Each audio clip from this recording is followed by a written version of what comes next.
Soy médico, específicamente patólogo forense. Hace unos meses, conseguí mi primer puesto oficial en una gran morgue del condado. Después de años de facultad de medicina, residencia y jornadas extenuantes, por fin tenía un trabajo estable con una rutina definida. El trabajo no es glamuroso, pero es necesario. Examino a los fallecidos, determino la causa de la muerte y preparo los informes. Es un trabajo tranquilo y metódico, justo lo que buscaba. Las instalaciones se encuentran en el sótano de un enorme complejo hospitalario. Es un ambiente estéril y frío, lleno de mesas de acero inoxidable, luces fluorescentes brillantes y el constante y fuerte olor a productos químicos de limpieza. Solo trabajamos 3 personas aquí durante el día, la médica forense jefe, yo y el conserje. La médica forense jefe es una mujer tranquila que pasa la mayor parte del tiempo en su oficina revisando archivos. Casi no hablamos, salvo que se trate de un caso específico. Eso nos deja con el conserje. Es un anciano. Su piel está muy arrugada, como cuero curtido, y su postura es muy encorvada. Viste un uniforme gris de mantenimiento estándar que siempre le queda un poco grande para su delgada complexión. Se mueve lentamente, arrastrando un cubo de fregar por los largos pasillos de baldosas, completamente apartado. Nunca me habla ni a mí ni al examinador principal. Simplemente hace su trabajo, limpia los suelos, desinfecta las mesas de acero inoxidable después de que terminamos los exámenes y vacía los contenedores de residuos biológicos. Pensé que era solo un hombre callado y solitario con un trabajo miserable. Pero en mis primeras 3 semanas, empecé a notar un patrón. La morgue tiene una pequeña sala de velatorio. Es un espacio donde se lleva a las familias para identificar los cuerpos de sus seres queridos o para pasar unos últimos momentos con ellos antes de que sean trasladados a la funeraria. Es, sin duda, la habitación más lúgubre del edificio. Como médico, uno aprende a distanciarse del peso emocional de la muerte, pero presenciar el dolor crudo y visceral de una madre o un esposo en la sala de velatorio nunca se vuelve más fácil. La gente reacciona a la muerte repentina de maneras terribles. Se desploman en el suelo. Gritan hasta que les duelen las cuerdas vocales. Hiperventilan. Suplican a los médicos que les digan que ha habido un error. Es ruidoso, caótico y profundamente trágico. Pero noté que algo imposible sucedía cada vez que el viejo conserje trabajaba cerca de la sala de velatorio. La primera vez que lo noté, habíamos recibido el cuerpo de un joven que había muerto en un accidente de motocicleta. Sus padres fueron llevados a la sala de velatorio. A través de la pesada puerta de madera, podía oír a la madre sollozando histéricamente. Sus lamentos resonaban por el pasillo de baldosas. Era el sonido de una persona que se desmoronaba por completo. Estaba de pie cerca de la recepción, llenando papeleo, sintiendo ese nudo familiar de profunda compasión en el estómago. El viejo conserje caminó por el pasillo arrastrando su cubo de fregar. Se detuvo frente a la puerta de la sala de velatorio. Dejó el cubo apoyado contra la pared y abrió la puerta lentamente. Entró. Supuse que solo iba a vaciar la basura o limpiar algún derrame, completamente ajeno al dolor de los padres. Pensé en entrar, sacarlo y decirle que dejara a la familia en paz. Pero menos de 30 segundos después de que entrara en la habitación, los gritos cesaron. No se convirtieron en un llanto silencioso. Se detuvieron por completo, como si se hubiera accionado un interruptor. Un minuto después, el viejo conserje salió de la habitación, recogió su fregona y siguió por el pasillo. Poco después, los padres salieron de la sala de velatorio. Me preparé para ver sus rostros destrozados, dispuesto a ofrecerles agua o una silla. Pero no parecían destrozados. El rostro de la madre estaba seco. El padre le sostenía la mano. Se veían tranquilos. Se veían increíblemente, profundamente serenos. Era un alivio genuino y relajado. Le dieron las gracias a la recepcionista cortésmente y se dirigieron al ascensor. Me quedé allí, completamente confundido. Uno no se recupera de la muerte repentina de un hijo en 2 minutos. Durante el mes siguiente, presencié esta misma escena docenas de veces. Una familia afligida llegaba, destrozada y gritando. El conserje entraba sigilosamente en la habitación. Unos instantes después, él se marchaba, y la familia emergía en un estado de paz profunda e inusual. Nunca oí lo que les dijo. Una vez intenté acercarme a la puerta, esforzándome por escuchar, pero solo oí un susurro bajo y rítmico. Parecía que hablaba un idioma que no entendía, con sílabas gruesas y ásperas. Fuera lo que fuese lo que hacía, estaba borrando por completo su dolor. Una tarde le pregunté a la examinadora principal sobre el tema. Le pregunté si alguna vez se había fijado en cómo el conserje interactuaba con las familias. No levantó la vista de sus papeles.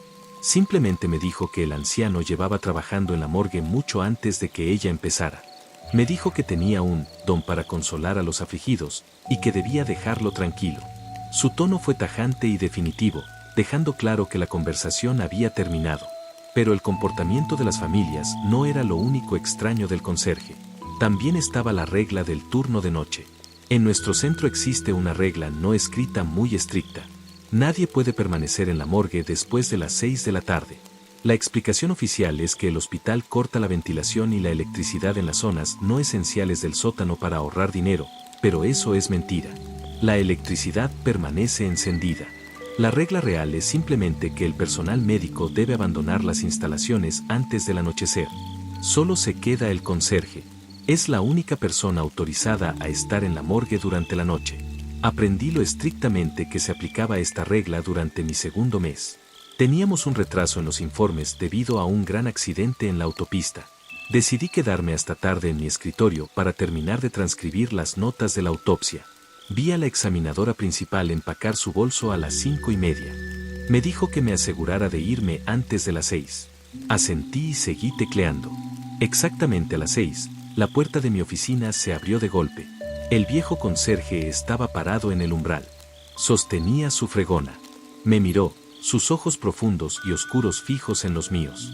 Es hora de que te vayas, dijo. Su voz era increíblemente grave. Le dije que solo necesitaba una hora más para terminar mis informes y que cerraría cuando terminara. No discutió. Simplemente entró del todo en mi oficina, se acercó a mi escritorio y se agachó hasta el enchufe de la pared. Desconectó el cable de alimentación de mi computadora directamente del enchufe. La pantalla se puso negra, borrando al instante una hora de mi trabajo sin guardar. Me levanté, furioso, dispuesto a gritarle. Pero al mirarlo a la cara, la ira se desvaneció. Su expresión era completamente inexpresiva, pero había una tensión densa y peligrosa en su postura. Me miró con una mirada fría y depredadora que me heló la sangre. El trabajo está hecho. Vete ahora. Empaqué mi bolso en silencio y caminé hacia el ascensor. Se quedó en el pasillo observándome hasta que se cerraron las puertas. Ese incidente sembró una profunda sospecha en mi mente. El consuelo antinatural de las familias, el aislamiento rígido por la noche, el comportamiento extraño del examinador principal, todo apuntaba a que algo muy malo estaba sucediendo en el sótano del hospital. No podía dejarlo pasar. Mi formación científica exigía una explicación. Necesitaba saber qué hacía el anciano cuando las puertas estaban cerradas. La oportunidad de averiguarlo se presentó hace 3 días. Recibimos el cuerpo de una joven a primera hora de la tarde. Fue un trágico y repentino fallo médico. Su familia llegó poco después. Era un grupo numeroso, padres, hermanos, un prometido. La sala de velatorio estaba llena de una agonía absoluta. Los lamentos eran tan fuertes que traspasaban las gruesas paredes de las salas de examen. Observé desde el final del pasillo. El conserje, con su andar lento y arrastrado, abrió la puerta de la sala de velatorio y entró. Menos de un minuto después, un silencio absoluto se apoderó de la sala. El conserje salió, recogiendo su fregona. 5 minutos después, apareció la numerosa familia. Se abrazaban, hablaban en voz baja, secándose algunas lágrimas, pero la pesada y aplastante desesperación había desaparecido por completo.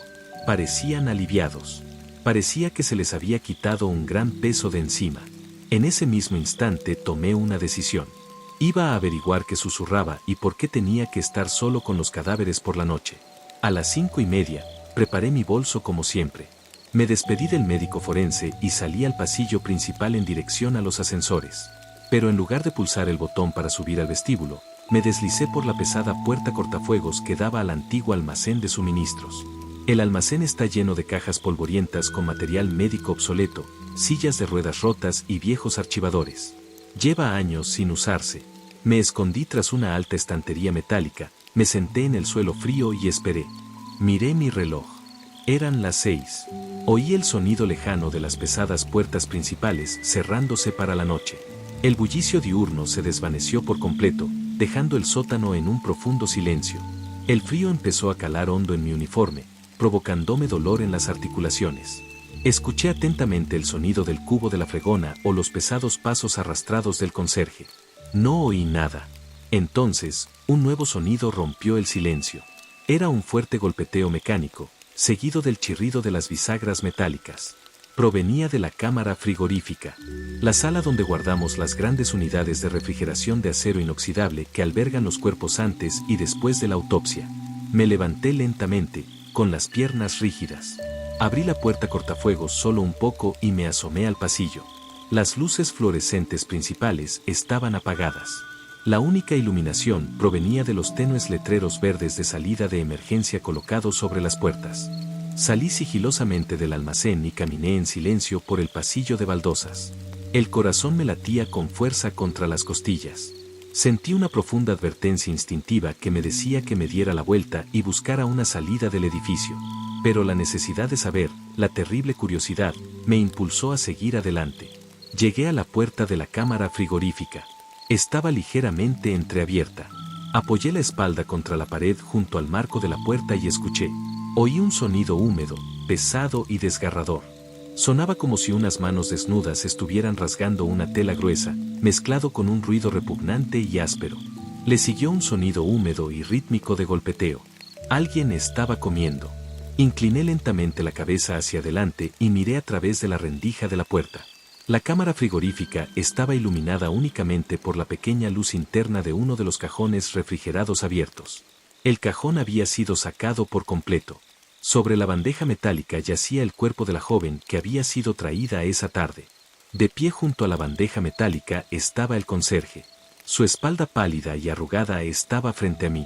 Estaba pesadamente inclinado sobre el cuerpo.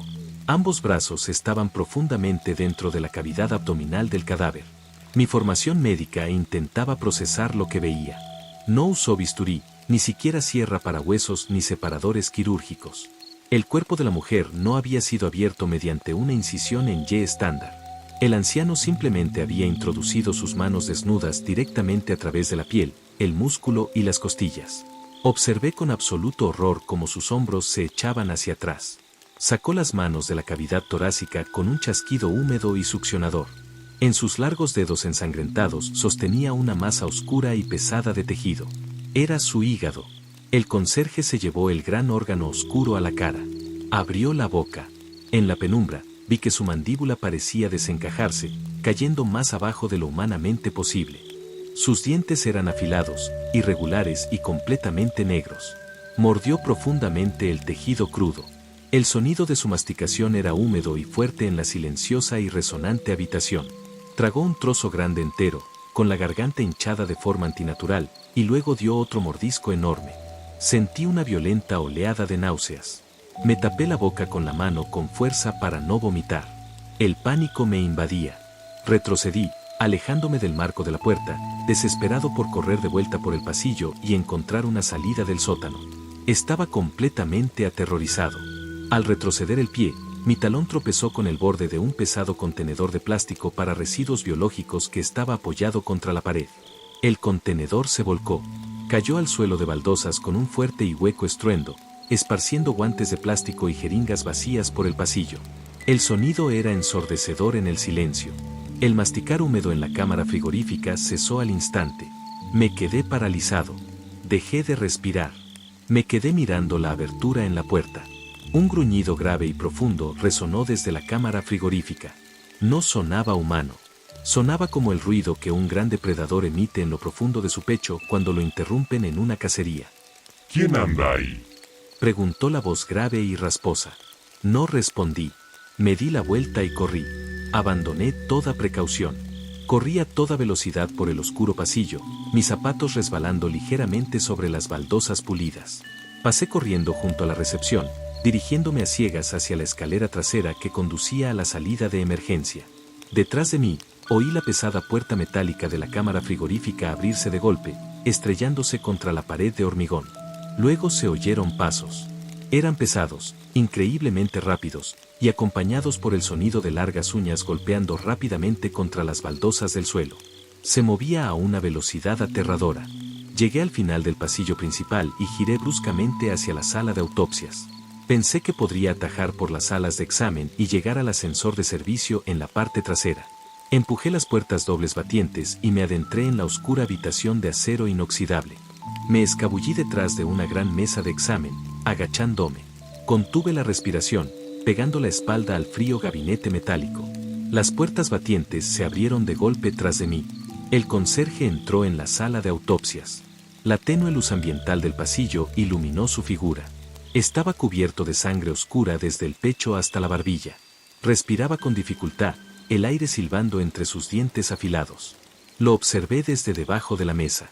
Su postura era completamente diferente. Estaba erguido, sus extremidades parecían demasiado largas para su cuerpo. Sus dedos rozaban los laterales de las mesas mientras caminaba lentamente por el pasillo. No te has ido. Susurró. Su voz resonó en las paredes de azulejos. Rompiste la regla. Te dije que el trabajo estaba hecho. Me tapé la boca con las manos. Las lágrimas de puro terror me escocían los ojos. Estaba atrapado. La única salida de la habitación estaba detrás de él. Pasó lentamente junto a la mesa detrás de la que me escondía. No bajó la mirada. Continuó hacia el fondo de la habitación. Pensé que tenía una oportunidad. Si se alejaba lo suficiente, podría escabullirme de debajo de la mesa y correr hacia las puertas batientes. Esperé hasta que me dio la espalda por completo y oí el sonido de sus pasos alejándose. Apoyé mi peso sobre las rodillas, preparándome para arrastrarme. De repente, una mano enorme y ensangrentada cayó desde encima de la mesa y me agarró violentamente el hombro. Grité. Me levantó bruscamente, alzando todo mi peso sin esfuerzo con una sola mano. Me arrojó al otro lado de la habitación. Choqué contra un carrito metálico con ruedas, haciendo que herramientas de acero inoxidable cayeran al suelo, y me desplomé de espaldas. Me quedé sin aliento. Levanté la vista, jadeando en busca de aire. El conserje estaba de pie sobre mí. Su rostro era una máscara de ira fría y depredadora. Sus ojos oscuros eran completamente negros, sin esclerótica blanca. La sangre goteaba constantemente de su barbilla sobre mi uniforme médico. Me arrastré hacia atrás por el suelo, pataleando para alejarme de él, mi espalda golpeando la sólida pared de hormigón. No tenía a dónde correr. Por favor, dije con dificultad, alzando las manos a la defensiva. Por favor, no me mates. No diré nada. Lo juro. Me miró fijamente, mostrando sus dientes negros y afilados. El fuerte olor a carne cruda y sangre vieja me invadió, revolviéndome el estómago. Se agachó, acercando su rostro al mío. ¿Sabes lo que soy, doctor? Preguntó. Su voz ya no era un gruñido, sino un susurro tranquilo y ronco. Negué con la cabeza frenéticamente, completamente paralizado por el miedo. Soy un ghoul. Me alimento de la carne de los muertos. Es mi naturaleza. Así es como sobrevivo. Lo miré fijamente, incapaz de asimilar la inconcebible realidad de la criatura agazapada frente a mí. He vivido en los rincones oscuros de la humanidad durante mucho tiempo. Continuó, con sus ojos negros fijos en la tierra. Continuó, con sus ojos negros fijos en la tierra. Durante siglos, mi especie cavó en la tierra, abriendo cajas de madera, cazando en el lodo y la putrefacción. Era difícil, peligroso, y los humanos siempre nos han cazado cuando nos atrapaban. Extendió la mano y me agarró del cuello de la camisa, acercándome un poco más. Pero el mundo cambió. Los humanos se organizaron. Construyeron lugares como este.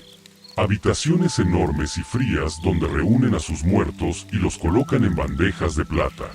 Lo hicieron fácil. ¿Por qué? Tartamudeé, mi voz apenas un susurro. ¿Por qué no me matas? Por el acuerdo. Yo no mato a los vivos. Matar llama la atención. Trae a la policía, luces y, finalmente, cazadores.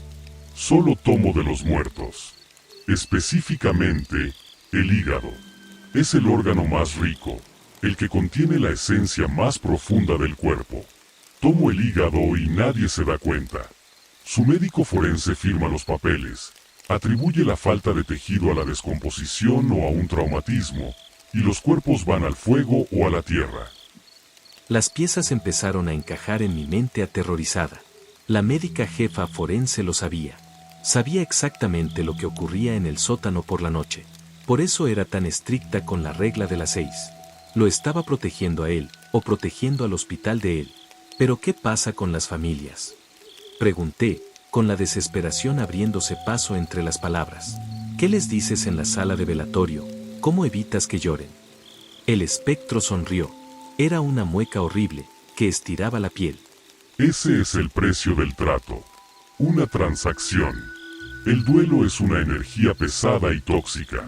Envenena a los vivos. Cuando consumo la esencia de sus muertos, creo un vacío. Susurro las antiguas palabras de la transacción y arrastro su dolor a ese vacío. Tomo su dolor, me trago su agonía y les dejo la paz. Se echó hacia atrás ligeramente, ladeando la cabeza. Me como a sus muertos y a cambio, no tienen que sufrir el peso de la pérdida. Es un trato justo. Yo consigo mi comida y su hospital se gana la reputación de ofrecer procesos de duelo milagrosamente pacíficos. La administración me ignora. La médica jefe hace la vista gorda y yo como en paz. Pero ahora tú has roto la regla, dijo, endureciendo de nuevo su voz. Apretó con más fuerza mi cuello. No, por favor, supliqué, con lágrimas corriendo por mi rostro. No soy un cabo suelto. Ahora lo entiendo. Entiendo la transacción. Necesitas que procese los cuerpos. Necesitas que firme los papeles durante el día para que puedas comer por la noche. Te ayudaré. Igual que la médica jefe. Me miró fijamente durante un minuto largo y angustioso. Sus ojos oscuros y negros escrutaron mi rostro, buscando engaño. Sostuve su mirada, aterrorizada, proyectando toda la sinceridad que pude reunir en mi expresión. Rogaba por mi vida. Un nuevo arreglo, murmuró en voz baja. Se inclinó hacia mí, sus labios fríos y húmedos presionando contra mi oreja. Si alguna vez le cuentas esto a los vivos, susurró, su voz vibrando directamente en mi cráneo. No esperaré a que termines en una bandeja de metal. Iré a tu casa, te abriré en canal mientras tu corazón aún late y te devoraré entero. ¿Entiendes? Sí, jadeé, asintiendo frenéticamente. Entiendo. Lo prometo. Me soltó la camisa. Se puso de pie lentamente, recuperando su estatura imposible. Me miró por última vez, con una mirada de dominio absoluto y depredador. Vete a casa, doctor, dijo, dándose la vuelta. El trabajo está hecho. Salió por las puertas batientes, sus pesados pasos se desvanecieron por el pasillo hacia la fría habitación para terminar de comer. Me quedé tirada en el suelo de la sala de autopsias durante un buen rato. Todo mi cuerpo temblaba incontrolablemente. Cuando por fin reuní fuerzas para ponerme de pie, salí tambaleándome de la habitación, subí corriendo por la escalera trasera y salí de golpe al frío aire nocturno del aparcamiento. No he vuelto al hospital desde entonces. Llamé para decir que estaba enfermo los últimos 3 días. Pero sé que tengo que volver mañana. Sé que si renuncio, si huyo, pensará que voy a romper el acuerdo. Pensará que soy un cabo suelto. Narro esto porque necesito que alguien en el mundo sepa la verdad. Necesito que este terrible secreto exista en algún lugar fuera de mi cabeza, porque su peso me está aplastando. Soy médico. Juré proteger a los vivos. Y para hacerlo, para sobrevivir, tengo que alimentar a un monstruo con los muertos. Mañana por la mañana, me pondré mi uniforme, entraré en la morgue y saludaré con la cabeza al viejo conserje con la fregona. Haré lo que sea necesario para sobrevivir, así que nunca, jamás, volveré a quedarme más allá de las 6.